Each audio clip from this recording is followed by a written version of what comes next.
El tema migratorio y la mirada va al norte porque están pasando cosas, hay bastante presión en las fronteras, fiscalizaciones en Perú e en Chile con los que se quieren movilizar. No está fácil porque hoy hay más exigencias. Jimena Astudillo desde Arica nos informa. Jimena. Hola Jimena, buen día. Hola, buenos días Gonzalo, buenos días Karen.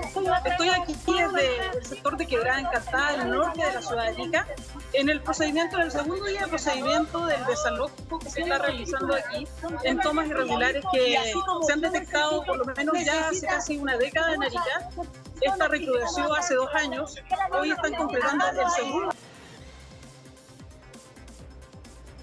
Ahí tenemos un inconveniente con la voz de Jimena, vamos a rectificar ese audio. Jimena también contándonos de otro procedimiento en el norte de un desalojo grande que se está realizando en una toma. Sí. ¿Cuándo fue? La semana pasada mostramos otra, ¿te acuerdas? En Antofagasta también, claro, mientras ahí afinamos el audio. Fíjate que en este lugar, Quebrada Encantada se llama, donde, bueno, se está sacando a la gente, nos imaginamos que con algo de resistencia también por quienes viven en ese lugar, maquinaria pesada que ya se encuentra en ese sitio. Fíjate que lo que se dice preliminarmente, Gonzalo, es que se pretende avanzar en la construcción del Centro de Diagnóstico y Tratamiento, también en la reposición del CESPAM Amador Necme y también en la construcción de una nueva comisaría en el lugar. Vamos a ver también si se logra hacer ahí, bueno, donde existen claramente, lo sabemos, problemas con el tema de la vivienda para muchas de las personas que están ahí. Sabemos que, bueno, también hay personas extranjeros que están en esa situación hoy en día también y viviendo ahí en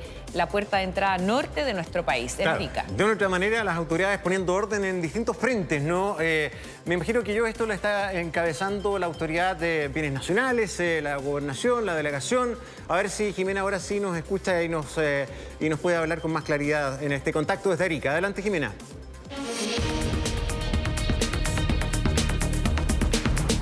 Ya.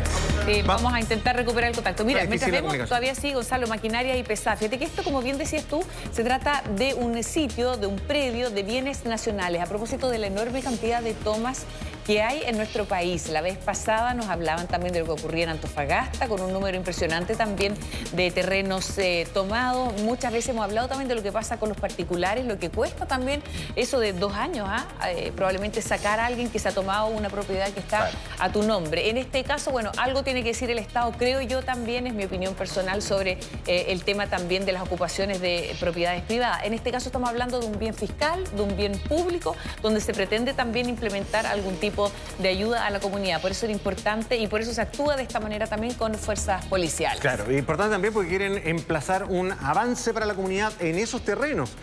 O sea, desalojar, pero también ocupar lo que no quede nuevamente disponible, porque lo que ocurre es que esto se reitera. Tenemos congelada de nuevo la imagen ahí de la Jimena. Está difícil la comunicación, estamos hablando de una zona extrema del país, estamos en el norte, ahí probablemente en esa zona no hay una cobertura muy nítida, pero de todas maneras queda clarísimo lo que está ocurriendo.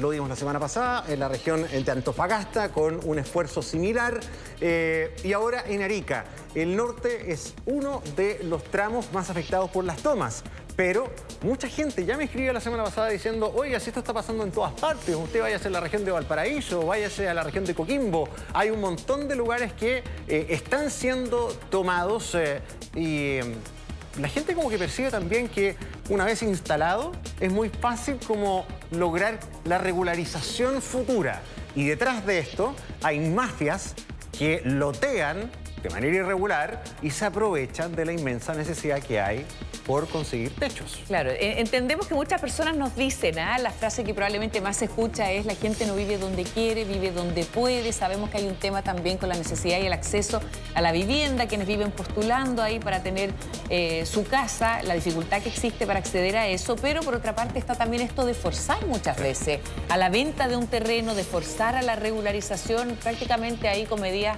de fuerza. Eso, bueno, sabemos que tampoco corresponde, ¿no? Entonces dice, bueno, le decimos al dueño que entonces que nos venda porque ya estamos instalados, porque no nos vamos a ir. Bueno, forzar también a una negociación en esos términos no es lo que corresponde. La situación que se vive en estos momentos en la región de Arica y Parinacota, puntualmente en Arica, en este lugar, que ya nos decía la Jimena recién hace un ratito, Quebrada Encantada, un lugar donde viven varias familias, donde ya se encuentran fuerzas policiales, donde ya se encuentra esta maquinaria pesada haciendo el trabajo para sacar a estas personas. ¿Dónde van a vivir ellos? También es otra de las inquietudes que surgen después de estos desalojos. Y sabes que también está la necesidad que tú planteas, que es un hecho. Hay catastros ya de las instituciones que trabajan en el tema de la vivienda, no solo del Ministerio, sino de la Fundación Techo, que dan cuenta de al menos un déficit de entre 600.000 y 700.000 viviendas en nuestro país, por lo menos. Pero también hay casos en que hay delitos, hay uso irregular de loteos que se ofrecen, se venden de manera ilegal. Y fíjate que gente que se toma terrenos en la costa de segunda vivienda. Sí. De segunda vivienda.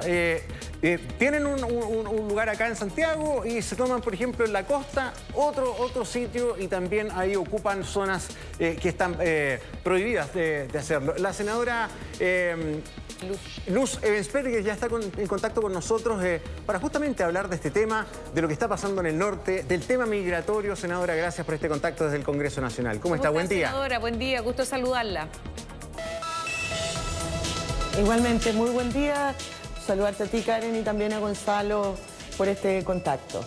Bueno, cuéntenos, a propósito de este tema de la migración, estábamos viendo imágenes recién de lo que ocurre ahí en la frontera norte de nuestro país, con maquinaria pesada ya, sacando a las personas que están ocupando un terreno. Pero bueno, la situación también a propósito de la migración que existe, migración descontrolada, de varios delitos, además de alta connotación pública. Esto queremos estigmatizar, pero muchos de ellos sí, efectivamente, asociados a personas que llegan a nuestro país de manera ilegal y también asociados a crimen organizado y delincuentes que hoy en día también se encuentran aquí. ¿Qué le parece a usted también la doctrina a propósito del fiscal nacional que habla de retenerlos hasta que no se tenga la identidad de ellos? Mira, nosotros venimos hablando de este problema no ahora recién por ser parlamentarios de oposición. Yo vengo con este tema, yo te diría, Karen, por lo menos de junio del 2020, fines del 2020.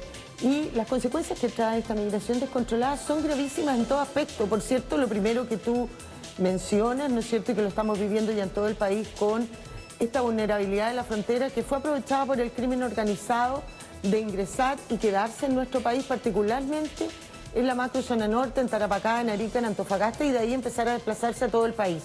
No es posible que no controlemos nuestra frontera y peor aún, que no, sabiendo que no las controlamos, no sepamos al menos quiénes ingresan con un control biométrico, huella, foto, que pueda saber quiénes son. Desde ese punto de vista yo creo que es muy importante lo que dijo el fiscal.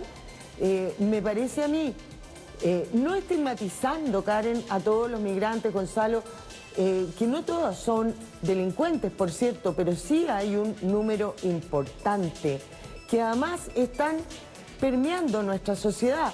Si usted recuerda, el carabinero asesinado Palma, su asesino trabajaba en Uber. Estrella, que es uno de los cabecillas detenido en Tarapacá, del tren de Aragua, también tenía un contrato con estas aplicaciones. Hay que fiscalizar más. No es posible que no controlemos esto como país. También lo señalaban ustedes, aparte de las consecuencias en materia de seguridad, de estos crímenes violentos, de esta violencia integrada en nuestra sociedad, está el tema de vivienda, está el tema de salud, está el tema de educación.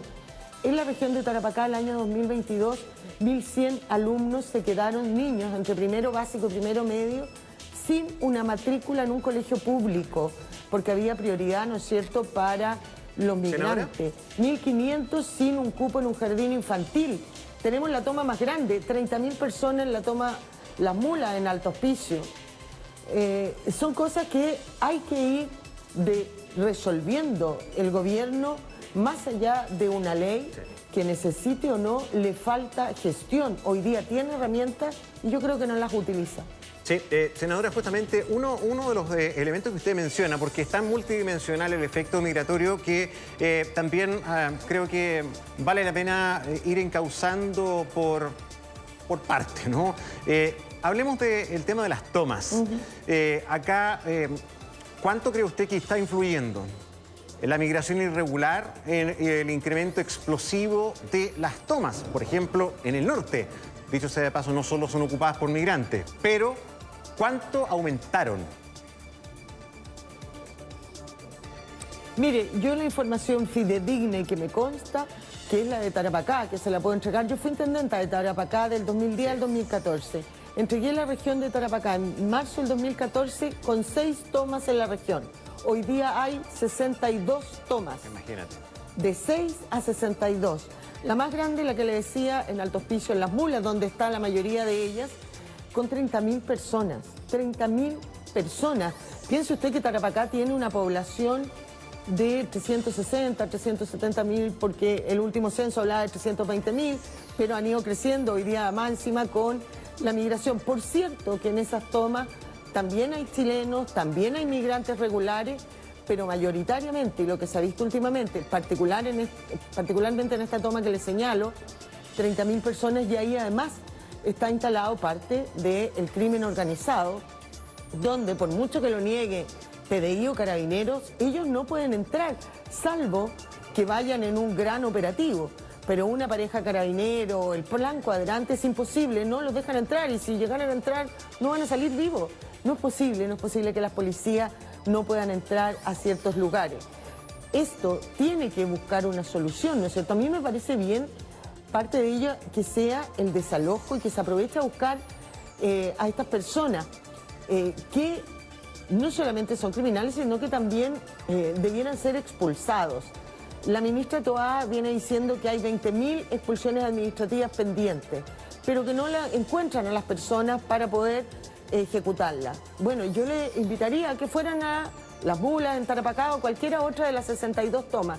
Le aseguro que no solamente va a encontrar crimen organizado, armamento, droga, sino que también muchos migrantes que están con orden ejecutoriada de expulsión. Perdón, ¿usted cree que no hay voluntad real del gobierno de expulsar a los migrantes? ¿Usted cree que no lo hacen porque no hay una convicción de que hay que expulsarlos a los que están irregulares? Mientras vemos imagen de lo que está pasando en Arica, el gobernador de Arica tratando de negociar, conversar con la gente que está siendo desalojada en este instante en Arica.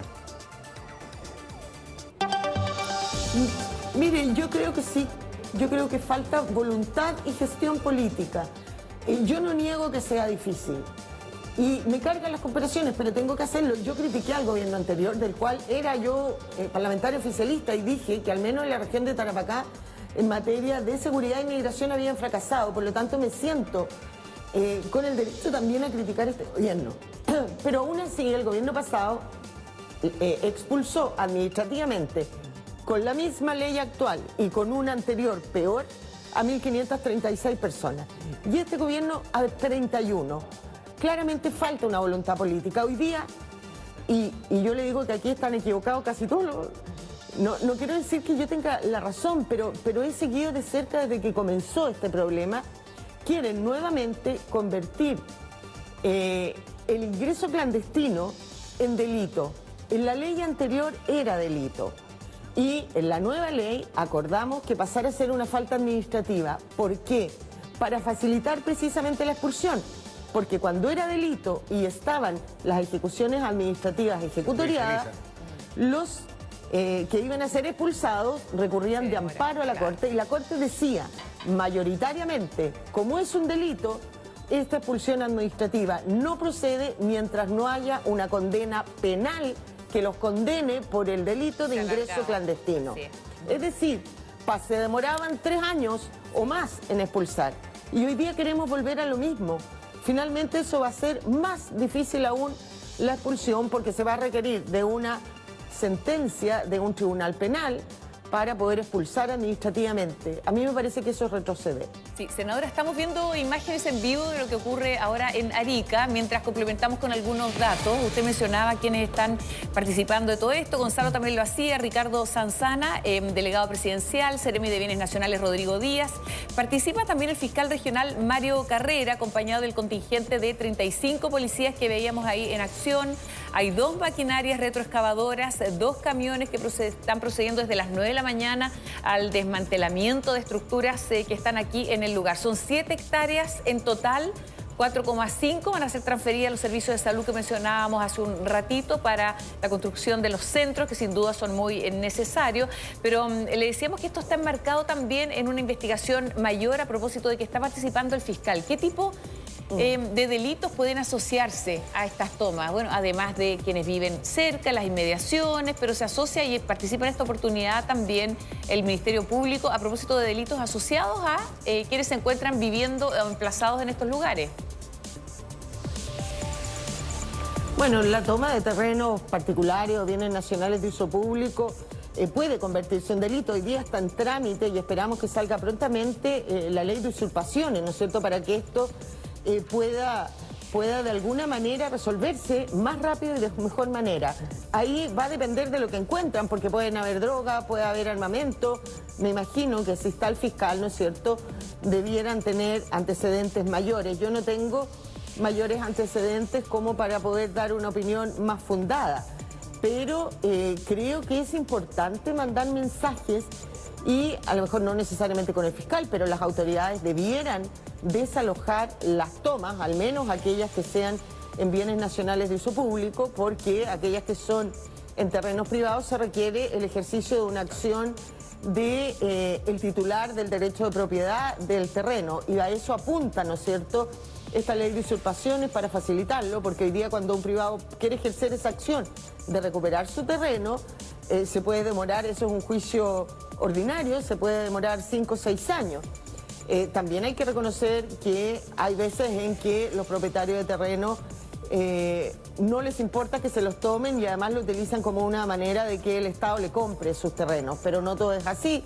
También hay gente que requiere, y eso sí lo puedo decir por la comuna de Alto Hospicio, en que me he reunido varias veces con un grupo de dueños de muchos terrenos tomados en Alto Hospicio que están desesperados porque no tienen cómo hacer, incluso no los dejan pasar a otros terrenos. Yo creo que se requiere urgentemente la aprobación de esta ley de usurpaciones, creo que se requiere una gestión coordinada de todas las autoridades, de todos estos eslabones que forman la cadena de seguridad, el gobierno, los tribunales, el Ministerio Público, en fin. Hay que avanzar aquí de verdad. No hay que hacer parafernalia. Yo de verdad creo que hay que pensar en la situación de las personas que viven entre medio de esto. La comuna de Alto Hospicio siempre ha sido una comuna vulnerable. Me tocó a mí formarla el año 2004, cuando nace de Iquique, de cero. Y yo le puedo asegurar que es gente buena, que es gente forzada, en que un gran porcentaje son madres, jefas de hogar, y que hoy día no pueden vivir tranquilas, no pueden estar tranquilas hasta que sus hijos no lleguen de vuelta, no saben si van a llegar de vuelta, viven inmersos en un ambiente donde hay mucha droga, donde sus niños están expuestos. No es la forma de vivir así en una comuna que ha dado mucho. Entonces hay que actuar, y hay que actuar con firmeza. Yo creo en que también hay que actuar humanitariamente en desalojos como el que vemos. Hay que preocuparse de niños, de mujeres embarazadas, en fin. No todo lo que hay en una toma es crimen organizado, no todos son factibles de ser expulsados. Hay que preocuparse también de la otra parte, pero por cierto que uno no puede dejar de preocuparse, Karen, Gonzalo, de todos los chilenos y particularmente de los tarapaqueños, ariqueños y antofagastinos que están viviendo las consecuencias de esta crisis migratoria descontrolada. Sí, por supuesto que sí. A ver, ni más ni menos que opere el Estado de Derecho, que todos vivamos bajo la misma normativa, que todos respetemos las reglas del juego y evidentemente considerando todos aquellos factores humanos que, por cierto, deben ser considerados. Está también el diputado Jaime Araya. El diputado Jaime Araya también sabe mucho de este tema, representa una región que también ha sido una de las tantas que ha recibido bastante migración y donde también ha habido un incremento importante de las tomas de terreno y la proliferación de campamentos. Diputado Araya, ¿cómo ve usted este fenómeno y el camino en su combate mientras observamos la imagen en directo de un desalojo en Arica? Buen día, diputado.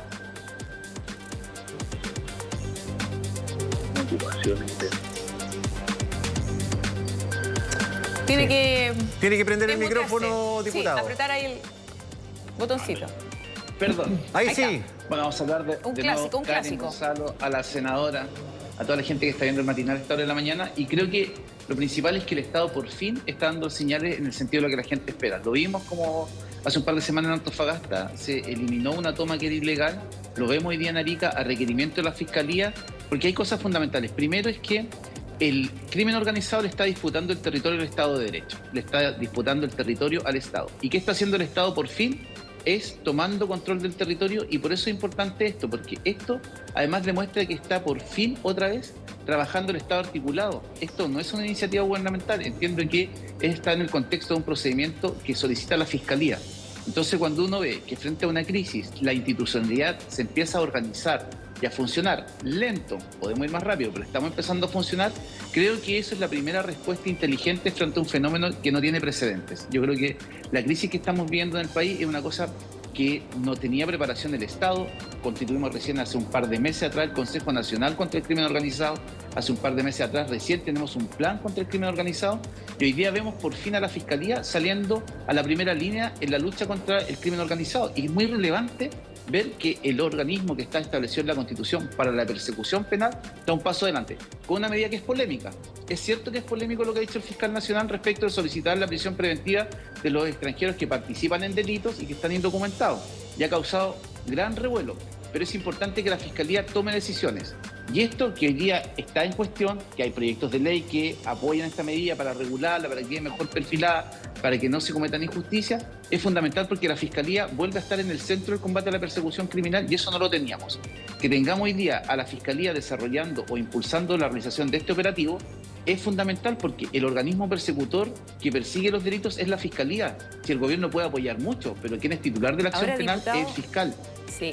Ahora, diputado, también, no sé, uno tiende a pensar qué va a pasar con estas personas, dónde se van a ir también, porque uno se las sacan de ahí, pero qué va a pasar con ellos. Hemos visto además, a propósito de lo que mencionábamos hace un ratito, lo que está pasando en la frontera, gente que no puede ser reconducida, ha pasado algo insólito, que es que están bloqueando el camino, que quieren salir de Chile, tampoco se les permite salir. Entonces hay situaciones también muy complejas a propósito de lo que ocurre ahí en Chacayuta, a propósito también de lo que sigue pasando en Colchane. O sea, tenemos una situación muy compleja también en las fronteras, que parece que son muy permeables para algunas cosas y no lo son tanto también para la reconducción, diputado. Efectivamente, todo el mundo lo sabe, nuestro país es una larga y angosta faja de tierra, tenemos una frontera muy extensa, y diría que la frontera, que es muy porosa, son por lo menos 800 kilómetros. No tenemos capacidad alguna de cubrirla. Pero ¿qué es lo importante? Y en esto, Karen, yo creo que quiero dar un debate de fondo. Uno puede tener empatía en lo humano, entender el problema humano, pero el Estado no puede ceder frente al control del territorio. Porque finalmente lo que pasa es una cosa bien perversa. Porque los espacios públicos, por ejemplo, las plazas del norte de nuestro país, que son para que los niños jueguen, no pueden estar tomadas por familias que no tienen dónde vivir, porque eso es la privatización del espacio público. Entonces aquí hay una doble responsabilidad. Seamos ágiles en la entrega de soluciones sociales y humanitarias en aquellos casos que efectivamente procedan, pero no hagamos una regla acá que porque alguien no tiene los medios se puede saltar todo lo que se pueda saltar, porque finalmente lo que terminamos haciendo es que la mayoría que respeta las reglas va a entender que las reglas no hay que respetarlas, y eso es lo peor que le puede pasar a una sociedad. Yo creo que es un tema bien sensible, bien complejo. A nadie le puede quedar indiferente cuando uno ve migrantes con niños en brazos que vienen ingresando al territorio nacional, pero eso no habilita a nadie para violar la ley, porque si no, lo que nos va a pasar es este descontrol que es estructural. Entonces, hoy día yo creo que si uno hiciera una mirada larga de la crisis, recién hoy día estamos empezando a tener cifras que igual son altas, del orden del ingreso de 1.000 personas a 2.000 personas mensuales de manera irregular. Es mucha gente, pero no estamos en los volúmenes en que eran mensualmente 4.000, 5.000 o 6.000 personas. Entonces, creo que eso es importante. Y yo quiero decir una cosa muy relevante que mencionó la senadora. Tener el registro biométrico de quién ingresa al país es una condición esencial para la seguridad. Nosotros no sabemos cómo se llama la persona, no sabemos la nacionalidad que tiene, porque los acentos caribeños se confunden y no sabemos si esa persona tiene o no antecedentes. Entonces, en la crisis humana... Hablaban de mayo, ¿no? No sé. ¿Ese registro? Es que es el registro biométrico en la máquina que lo hace. Lo vienen prometiendo hace rato. Hace mucho rato, sí. Mire, hay un montón de la promesas. compra de escáner. Un montón de promesas que son bien No, difíciles. no hable que del se escáner, cumplen, que ya ¿ah? estamos Mire, enojados el Banco con el Unificado de Datos es más viejo que el hilo negro y todavía no funciona. Yo quiero saber si, por ejemplo, el control de las tobilleras GPS es 100% efectivo o no. No está funcionando. La verdad que no. Yo también tengo esa información. Entonces prometemos cosas que al final se transforman en grandes compras y adquisiciones y funcionan como las... Bueno, en fin, mal, pésimo. Las Pero, reverendas. ¿sabe qué? Yo creo que acá es cierto, los países que nos va mejor, porque la región Chile, a pesar de todo lo difícil que está para nosotros también, está mejor en muchos aspectos. O sea, Chile es un país donde hoy día se anuncia, por ejemplo, el sueldo mínimo va a aumentar pronto a 500.000 pesos, donde hay salud, donde hay buen sistema sanitario. En fin, hay muchas cosas que hacen que Chile sea atractivo igual para muchos países que están muy inestables, como en Bolivia, en Venezuela, en fin. Dicho eso, yo creo que lo que debe percibirse afuera y que no está pasando hace tiempo es que para entrar a este país hay reglas. Hay reglas. Este país no es un despelote. Y yo creo que eso no tiene nada de xenofóbico ni de inhumano. Es algo sumamente normal que hace cualquier país en su territorio. Venga, pero identifíquese, muéstreme quién es, muéstreme cuál es su historial. ¿Usted cometió delitos o no? ¿Tiene deudas pendientes con la justicia? Y si no, fuera. Y si viene de buena ley, bienvenido. Nada más. Imposible no estar de acuerdo, Gonzalo. A mí me gustaría... ¿Sí? Senadora. A mí me gustaría aclarar un punto, ¿ah? Porque hace un par de semanas fue el subsecretario Monsalve, a quien tengo gran aprecio y creo que está comprometido con esto, pero anunció en la región de Tarapacá respecto de la reforma constitucional y el resguardo de la frontera en virtud de la infraestructura crítica, que habían disminuido los ingresos en un 50%. Cosa que a mí me hizo ruido porque él también señaló que se estaban haciendo, o se habían hecho cerca de 3.000 controles por la Fuerza Armada y que no entraban más de 400 personas, no sé, de unas cifras que no concordaban. Nosotros pedimos la información de los ingresos clandestinos del mes de marzo a la PDI, por transparencia. Y los ingresos clandestinos, déjeme decirle, en marzo fueron de 4.000. No disminuyó en un 50%, menos que en marzo del 2022, sí, pero más que en enero y febrero de este año.